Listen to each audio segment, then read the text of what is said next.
বড়বৌদি বাবাকে চোর বলেছে? হ্যাঁ, আমি তো ভাবতেই পারছি না রিন্দু। খাবার নিয়ে ঝগড়াঝাটি হয়েছে ঠিক আছে, কিন্তু বড়বৌদি বাবাকে চোর বলবে এটা আমি কিছুতেই মানতে পারছি না। বড়বৌদি এত নিচে নামতে পারে না। ছেলে ধরা তোকে বস্তা বন্দি করে নিয়ে যাবে। চ ছেলে ধরা চ, ছেলে ধরা চ। আমার কাছে যাবো না, তোমার কাছে থাকবো, তোমার কাছে থাকবো। আরে চল চল চল চল, আরে চল না, আরে চল। আমি জানি না সুদীপ কেন নিজেকে এভাবে আমার থেকে দূরে সরিয়ে নিয়ে যেতে চাইছে। হয়তো হয়তো আমারই দোষ। আমি আসলে তোমার কথা ওর কাছে দিনের পর দিন লুকিয়েছি, তো কিছুই জানতে দিইনি ওকে। ও মনে মনে কষ্ট পেয়েছে, তবু আমি ওকে কিচ্ছু বলতে পারিনি। হয়তো তার এখন প্রতিশোধ নিচ্ছে।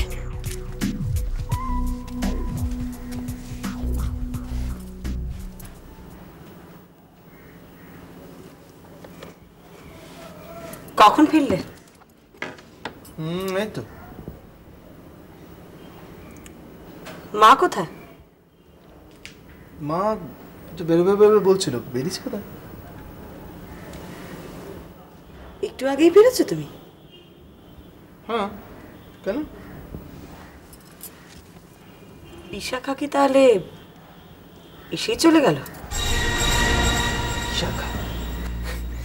তুমি কি সারাক্ষণ এই ফ্ল্যাটে বিশাখার ভূত দেখছো নাকি? ভূত আমি দেখি না। আমি অবাক হয়ে যাচ্ছি অপূর্ব, তুমি কি অবলীলায় আমাকে মিথ্যা কথা বলে যাচ্ছ?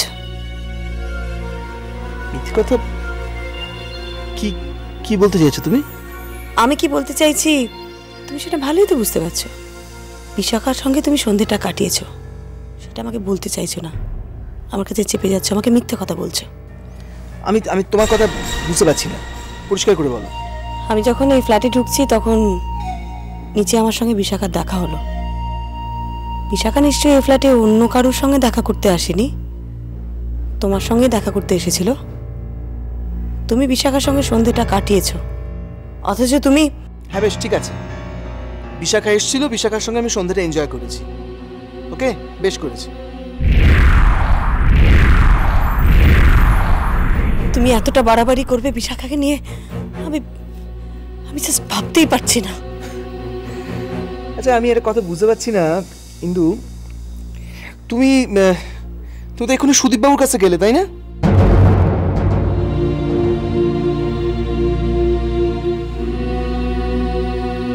হ্যাঁ হ্যাঁ, আমি সুদীপকে দেখতে গিয়েছিলাম। চমৎকার। তা আমি যদি বলি তুমি সুদীপবাবুর সঙ্গে সন্ধ্যাটা কাটিয়ে এলে, এখন বাড়িতে ফিরে এসে আমাকে চার্জ করছো, কি মজার ব্যাপার না? কি বলছো তুমি অপূর্ব? সুদীপ অসুস্থ, আমি সুদীপের সঙ্গে এনজয় করতে যাইনি, আমি ওর সঙ্গে সময় কাটাতে যাইনি, ওকে দেখতে গিয়েছিলাম। আর তাছাড়া সুদীপের কথা বলতে তোমাকে আমি কোনো সংকোচ করি না, কিন্তু তুমি বিশাখার কথা আমার কাছে অস্বীকার করার চেষ্টা করেছো। কিন্তু এই বিশাখার ব্যাপারটা তোমার কাছে স্বীকার করা বা না করা, এগুলো আমার কাছে কোনো মূল্য নেই। ওকে, আর তাছাড়া তুমি ভেবে দেখো, আমি কিন্তু এই সুদীপবাবুর কাছে তুমি গিয়েছিলে কেন, কি করছিলে, কতক্ষণ ছিলে, এ ব্যাপারে আমি কিন্তু কোনো কিউরিওসিটি দেখাইনি, আর কোনো ইচ্ছেই আমার নেই। তুমি কনস্ট্যান্টলি আমাকে জিজ্ঞাসা করে গেছো, প্লিজ এই ঘ্যান ঘ্যানা নিয়ে আর ভাল লাগছে না।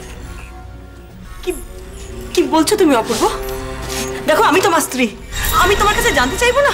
তুমি কেন আমাকে বলবে না? কেন চুপ করে থাকবে তুমি? সিক্রেট করো না।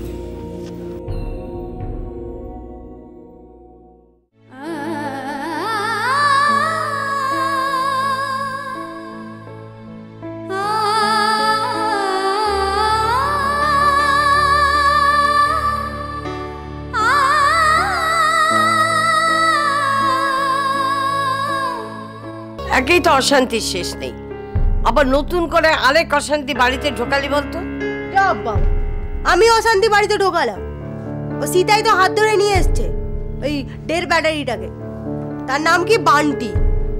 কি ঠেটা ছেলে, বহুত পেছন পাকা, যা প্রশ্ন করছি উল্টো উত্তর দিচ্ছে। কতবার জিজ্ঞেস করলাম তুই কে ভাই, কোত্থেকে এলি, না সারাক্ষণ ভাঙা রেকর্ডের মতন বাজছে আর বলছে তুই আমার মা, তোকে ছেড়ে আমি কোথাও যাবো না। কি কিরকা কেস না। কেস যাই হোক, ওকে এখানে রাখা চলবে না। বাবাকে বল ওর বাড়ি খুঁজে পাঠিয়ে দিতে। কান্নাকার ছেলে হয়তো ভুল করে এখানে এসে পড়েছে। আরে ঠাম্মা, কতবার তো জিজ্ঞেস করলাম তোর বাসা কোথায়, তুই কোথাকার মাল, কিছু তো বলছেই না। বলছে তুমি আমার মা, তোমাকে ছেড়ে আমি যাব না, আমি কোথাও যাবো না, আমি এখানেই থাকবো। ওহ, অবাক কাণ্ড, তো বাবার জন্মে এমন শুনিনি। হঠাৎ তোকে মা বলছে কেন? তা আমি কি করে জানবো কেন ডাকবো? সেটা জানলে তো হয়েই যেত। আর বাচ্চাটার ভাবসাব নাকি তোরই মতো, শুনলাম তোর মতোই নাকি কথাবার্তা বলছে। নিশ্চয়ই তুই চিনিস তাকে। সত্যি ঠাম্মা, তোমার কি বুদ্ধি গো? ও আমাকে কি করে চিনবে? আমি কি বাড়ির বাইরে পথে ঘাটে ঘুরে ঘুরে বেড়াই নাকি রাস্তায় রাস্তায়? তাহলে তাহলে তো মিলবিস কেন? আরে বাবা, বাচ্চাটা হয়তো নকল করার ক্ষমতা আছে। দেখ, নকল করার ক্ষমতা থাক চাই না থাক, কিন্তু বাচ্চাটাকে তো এভাবে বাড়িতে রাখা যাবে না। পাড়া প্রতিবেশীরা কি মনে করবে? আর সে যদি তোকে মা মা বলে আঁকড়ে ধরে এ বাড়িতেই থেকে যায়, তাহলে তো কেলেঙ্কারি। আমি তো বুঝতে পারছি না কি করব। ওকে যদি তাড়িয়ে দিই, একবার যখন এসছে ঘুরে ফিরে আবার আসতে পারে, এত সহজে ফুটবে? ফুটুক আর নাই ফুটুক, ওকে এখানে রাখা যাবে না। ওর বাবা মার তো একটা খোঁজ করতে হবে, নয় পুলিশে খবর দিতে হবে। পুলিশ? পুলিশ ছুড়ে তো হাতেরও গা। পুলিশ ঢুকে খোঁচালে আমার তো সব কেস বেরিয়ে যাবে, আমার টিকুজি কুষ্টি ফাঁস হয়ে যাবে। কি রে, আমার কথা শুনছিস? হ্যাঁ হ্যাঁ শুনছি। দেখো ঠাম্মা, সব পুলিশ ফুলিশকে না ডাকাটাই ভালো। পুলিশ কি করবে? তুই কি বলছিস কি? ওর বাবা মা নিশ্চয়ই ওকে খোঁজ করছে। তারা যদি পুলিশে খবর দেয় আর পুলিশ এসে যদি এ বাড়ি থেকে ওকে পায়, তাহলে তো আমরা বিপদে পড়ে যাব।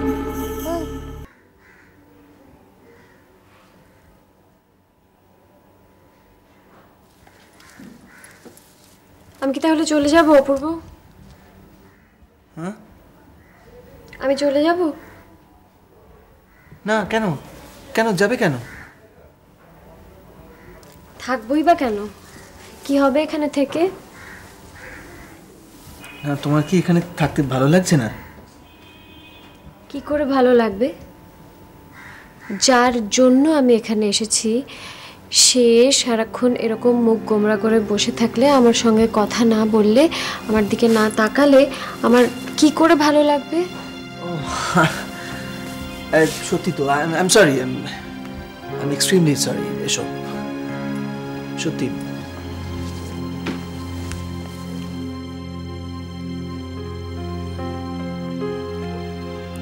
কি হয়েছে অপূর্ব? কিছু না। কিছু না বললে হবে? কিছুই যখন হয়নি তখন আমি থাকা সত্ত্বেও তুমি এরকম মোরস হয়ে আছো কেন? আমাকে বলো না কি হয়েছে। আবার ঝগড়া হয়েছে ইন্দুতির সঙ্গে? না, সেটা তো আর নতুন কিছু নয়। আসলে ভাবছিলাম যে আমি এতটা বোকামি করলাম কি করে। ইন্দুর মনের ভেতরটা বুঝতে পারলাম না। আশ্চর্য, বুঝতে না পেরে নিজেকে এতটা হাস্যকর করে তুললাম কি করে। আসলে তুমি কি করে বুঝবে বলো? তোমার তো বোঝার কথা না। তখন সুদীপদার অ্যাবসেন্সে ইন্দুতির ওই ফাঁকা জায়গাটা পূরণ করার জন্য তোমাকে দরকার ছিল, তাই তোমাকে ইউজ করেছে। এখন সুদীপদা আবার ফিরে এসেছে, তোমার প্রয়োজন ফুরিয়েছে, তোমাকে আর দরকার নেই ইন্দুতির। সিম্পল। সেই জন্য তো নিজেকে আরো হাস্যকর মনে হচ্ছে। আফটার আমি তো ওকে সত্যিকারের ভালোবেসেছিলে, একেবারে মনের এইখানটা থেকে ভালোবেসেছিলে। আমি জানি। তোমার মনে পড়ে অপূর্ব, আমি তোমাকে একবার বলেছিলাম, ভুল করো না গো, ভুল করো না, ভালোবাসায় ভুল করো না। তখন তোমার আমার কথাটা কিন্তু ভালো লাগেনি, তবে দেরি হয়ে যায়নি। হ্যাঁ, তুমি খুব কষ্ট পেয়েছো আমি জানি। তুমি তোমার ভুলটা দেরি হলেও বুঝতে তো পেরেছো। একটু দেরিতে হলেও আমার ভালোবাসাকে স্বীকৃতি তো তুমি দিয়েছো। এখনো কিচ্ছু নষ্ট হয়নি অপূর্ব। আমি তো আছি, আমি তোমাকে কোনো দিন ঠকাবো না। সত্যি?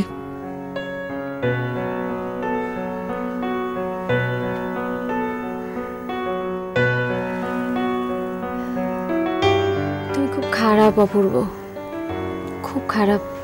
সে কি? কেন? তোমার এখনো সন্দেহ আছে যে আমি তোমায় ঠকাতে পারি। আমি ইন্দিরা নই অপূর্ব, আমি বিশাখা।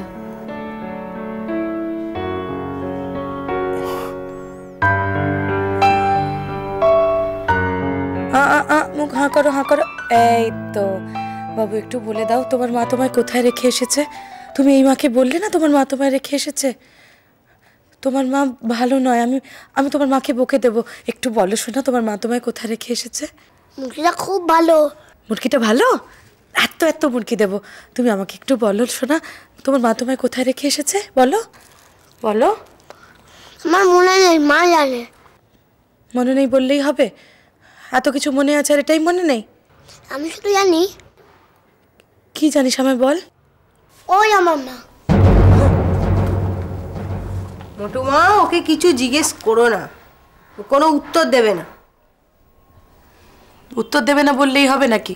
বলতে তোকে হবেই, ওর পরিচয়টা আমাদের জানতে হবে, নয়তো শেষমেশ পুলিশে খবর দেওয়া ছাড়া আর কোনো গতি নেই। এই রে, এই মোটু মাও তো দাদুর মতন পুলিশে জানানোর চেষ্টা করছে। পুলিশে জানলে তো একেবারে ক্যাচালের শেষ নেই। আমি তো শেষ, কেঁচো খুঁড়তে কেউটে চিরঞ্জিতের সিনেমা। মা, পুলিশে ঝামেলা করে না লাভ নেই। এই যা উইচিংড়ে জিনিস, ওসব পুলিশ জানিয়ে কোনো লাভ হবে না, পুরো ফেসে যাবো। ফেসে যাবি? কেন ফেসে যাবি? তুই তোর মানুষ, আর পুলিশ এসে বার করুক আসল সত্যিটা কি। পরের বাচ্চা এভাবে বাড়িতে রাখে না। থাক না। কি থাকবে? আরে থাক না। আরে বাবা, থাকবেটা কি? বলছিলাম যে বান্টি যতদিনে বাড়িতে থাকতে চায় থাক। মানে ও এখানে থাকবে আর সর্বক্ষণ তোকে মামা বলবে? না না, সেটা হয় না। না, একটু মামা করবে, তাতে কি আছে? আর কটা দিন যেতে যেতে ও নিজেই বুঝতে পারবে, বল যে আমি তোর মা নই, তখন ও নিজেই মা বলা বন্ধ করে দেবে। এখন এসব পুলিশের ঝামেলা বাড়িতে ঢুকিও না। আরে পুলিশকে এত ভয় পাচ্ছিস কেন তুই? আমি তো বুঝতে পারছি না। এই উপদ্রব তো বাড়িতে বেশি দিন রাখা যাবে না। শেষমেশ তোর বাবা কিন্তু ওকে অনাথ আশ্রমে গিয়ে দিয়ে আসবে, আমি বলে দিলাম। বাপকে দিয়ে আয়, আমি আমার মাকে ছেড়ে করতেও যাবো না। থাক না মা। কি থাক না? অদ্ভুত। বিশাখা, তুই যখন বলছিস যে অপূর্বর মন একেবারে তোর দিকে ঘুরে গেছে, ঘুরিয়ে নিতে পেরেছিস তুই, তো অযথা সময় নিচ্ছিস কেন? বলা তো যায় না অপূর্বর মন যদি ঘুরে যায় আবার।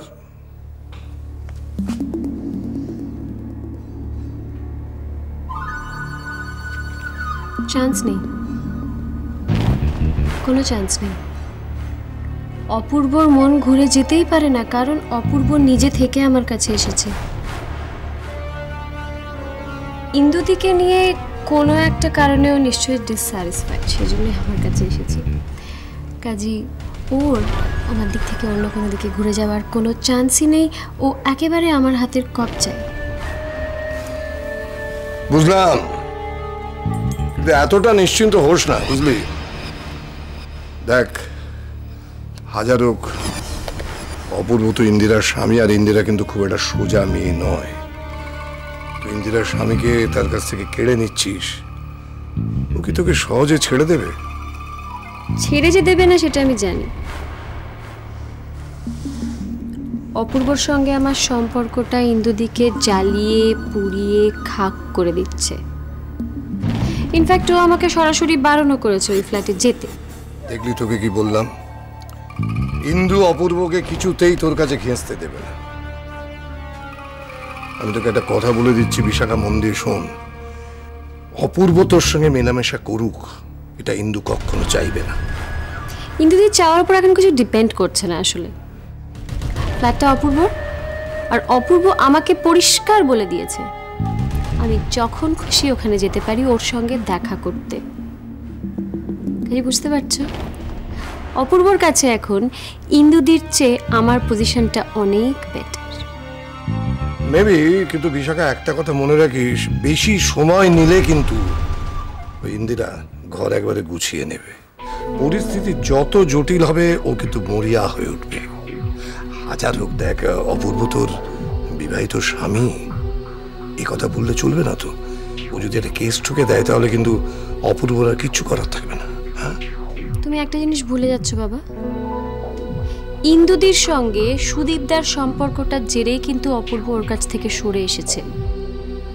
সুদীপদা ইন্দুদির প্রথম স্বামী, ইন্দুদির পক্ষে কোর্ট কাছারির ঝামেলায় যাওয়াটা সম্ভব নয়। এটা অবশ্যই একটা পয়েন্ট, এটা ঠিকই বলেছিস। তবু এইসব কেস না বেশি যদি ঝুলিয়ে রাখিস তাহলে হাতছাড়া হয়ে যাবার চান্স থাকে। তাছাড়া দেখ, শুধু তো ইন্দিরা নয়, অপূর্বর মা আছে, উনি তোকে মেনে নেবেন। হয়তো মানবে না, তাতে কি এসে গেল? অপূর্বর মা তো আমাকে এক প্রস্ত কথাও শুনে দিয়েছে, তাতেও আমার কিছু গেল এলো না, কারণ আমি ওনাকে পরিষ্কার বলে দিয়েছি অপূর্ব আমাকে ডাকলেই আমি ওখানে চলে যাব, আমার যখন খুশি তখনই চলে যাব। তুই যা তো কথা বলছিস না, এইসব ব্যাপার কিন্তু আমি ভালো বুঝি না বিশাখা, ভালো বুঝি না। তবে একটা কথা দেখিস, যাই করিস না কেন পরে যেন আবার ঠকে যেতে না হয়, তাই বলছি। ইম্পসিবল, এবার আমি ঠকে যেতে নামিনি বাবা। অপূর্বকে একবার যখন আমার কাছে পেয়েছি তখন সারাটা জীবন ওকে আমার কাছেই বেঁধে রেখে দেবো। এবারে কেউ অপূর্বকে আমার কাছ থেকে কেড়ে নিতে পারবে না।